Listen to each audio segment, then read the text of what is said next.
ایک دفعہ یمن میں حضرت علی رضی اللہ عنہ کے پاس ایک نہایت عجیب و غریب مقدمہ پیش ہوا، جس میں دو عورتیں حاضر ہوئیں۔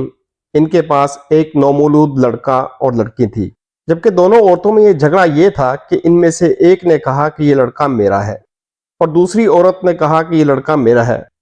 حضرت علی رضی اللہ عنہ نے کہا کہ مجھے واقعے کی تفصیلات بتائی جائیں۔ پہلی عورت نے کہا کہ اے امیر المومنین، جب مجھے درد ذہ شروع ہوا تو میرے خامد علاقے کی دائی کو لینے گئے، تو ان کو پتہ چلا کہ دائی پہلے ہی کسی کے گھر زچگی کے لیے گئی ہوئی ہے۔ جب میری حالت زیادہ خراب ہوئی تو مجھے بھی اسی گھر میں لے جایا گیا۔ خیر، ہم دونوں عورتوں نے ایک ہی رات میں 2 بچوں کو پیدا کیا۔ پیدائش کے بعد مجھے لڑکی پکڑا دی گئی اور دوسری عورت جو میرے ساتھ کھڑی ہے اس کو لڑکا مل گیا، جبکہ میرا کہنا یہ ہے کہ میرے گھر لڑکا پیدا ہوا ہے اور اس عورت کے ہاں لڑکی۔ ہم ایک دن اور ایک رات سے اس مسئلے سے دوچار ہیں۔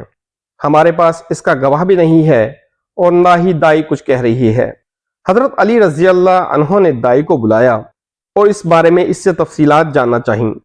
دائی کہنے لگی، اے امیر المومنین، میری نظر کمزور ہے، میں اس بارے میں کچھ نہیں جانتی۔ حضرت علی رضی اللہ عنہ سمجھ گئے کہ دونوں عورتوں میں سے ایک جھوٹ بول رہی ہے اور دائی بھی اس کا ساتھ دے رہی ہے۔ ایسا نہیں ہو سکتا کہ دائی کو اس بات کا علم نہ ہو۔ سارے محفل اب مولا علی رضی اللہ عنہ کے فیصلے کی منتظر تھی۔ حضرت علی رضی اللہ عنہ نے 2 برتن منگوائے اور ان کا وزن کیا۔ اس کے بعد ان دونوں میں سے ایک خاص جگہ پر نشان لگایا۔ پھر دونوں عورتوں کو ایک ایک برتن دے کر حکم دیا کہ تم دونوں اس برتن میں اپنا اپنا دودھ اس نشان تک بھر کر لاؤ۔ جب دونوں عورتیں اپنا دودھ اس برتن میں لے آئیں تو حضرت علی رضی اللہ عنہ نے دوبارہ برتن کا وزن کیا۔ ساری محفل نے دیکھا کہ جس عورت کا برتن بھاری تھا، آپ نے فیصلہ اس کے حق میں دے دیا اور لڑکا بھی اس کو دے دیا۔ دوسری عورت جو مکاری کر رہی تھی رونے لگی کہ لڑکا میرا ہے۔ سب لوگ حیران تھے کہ یہ کیسا پیمانہ ہے کہ دودھ کے وزن سے ہی لڑکا عورت کو دے دیا گیا۔ اس پر حضرت علی رضی اللہ عنہ نے فرمایا، قرآن کریم میں اللہ تعالیٰ نے مرد کے لیے عورت کی نسبت دگنا حصہ مقرر کیا ہے۔ سب لوگ حیران ہوئے اور مکار عورت سے جو لڑکا مانگ رہی تھی وہ بھی بہت شرمندہ ہوئی۔ اسی طرح ایک مرتبہ 2 آدمی کھانا کھانے کے لیے بیٹھے۔ ان میں سے ایک کے پاس 3 روٹیاں تھیں اور دوسرے کے پاس 5 روٹیاں تھیں۔ ابھی وہ کھانا کھا ہی رہے تھے کہ اتنے میں ایک تیسرا شخص آ گیا۔ ان دونوں نے اس کو بھی کھانے میں شامل کر لیا۔ تیسرے آدمی نے کھانا ختم کرنے کے بعد دونوں کو 8 درہم دیے اور کہا کہ میں نے جو کھانا کھایا ہے یہ اس کا معاوضہ ہے۔ درہم کو بانٹنے پر دونوں میں جھگڑا شروع ہو گیا۔ جس کے پاس 5 روٹیاں تھیں اس نے کہا کہ میں 5 درہم لوں گا۔ 3 روٹیوں والے نے کہا کہ درہم برابر تقسیم ہوں گے۔ بات اتنی بڑھی کہ انصاف کے لیے دونوں حضرت علی رضی اللہ عنہ کے پاس پہنچے۔ آپ نے ان دونوں کی بات سنی اور فرمایا کہ کل 8 روٹیاں تھیں اور تم 3 لوگ تھے۔ فرض کریں کہ اگر ایک روٹی کے 3 ٹکڑے کر دیے جائیں تو 24 ٹکڑے بنتے ہیں۔ اگر تم تینوں نے برابر کھانا کھایا ہو یعنی فی آدمی 8 ٹکڑے تو کل 24 ٹکڑے بنتے ہیں۔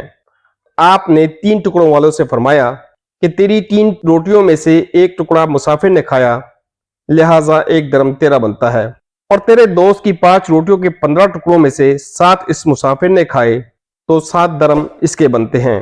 ان دونوں نے آپ رضی اللہ عنہ کی بات سنی اور آپ کی تقسیم پر راضی ہو گئے۔ ایک مرتبہ حضرت علی رضی اللہ عنہ مسجد کے دروازے پر اپنے گھوڑے سے اترے۔ آپ نے اپنا گھوڑا حفاظت کے خیال سے ایک شخص کے حوالے کیا اور مسجد میں نماز پڑھنے چلے گئے۔ آپ کے جانے کے بعد اس شخص کے دل میں خیانت آ گئی۔ اس نے اس گھوڑے کی لگام نکالی اور فرار ہو گیا۔ جب آپ مسجد سے باہر تشریف لائے تو آپ کے ہاتھ میں 2 درہم تھے۔ آپ نے سوچا کہ میں یہ 2 درہم گھوڑے کی نگرانی کے لیے اس شخص کو دے دیتا ہوں، لیکن باہر آ کر آپ نے دیکھا کہ گھوڑا بغیر لگام کے کھڑا ہے۔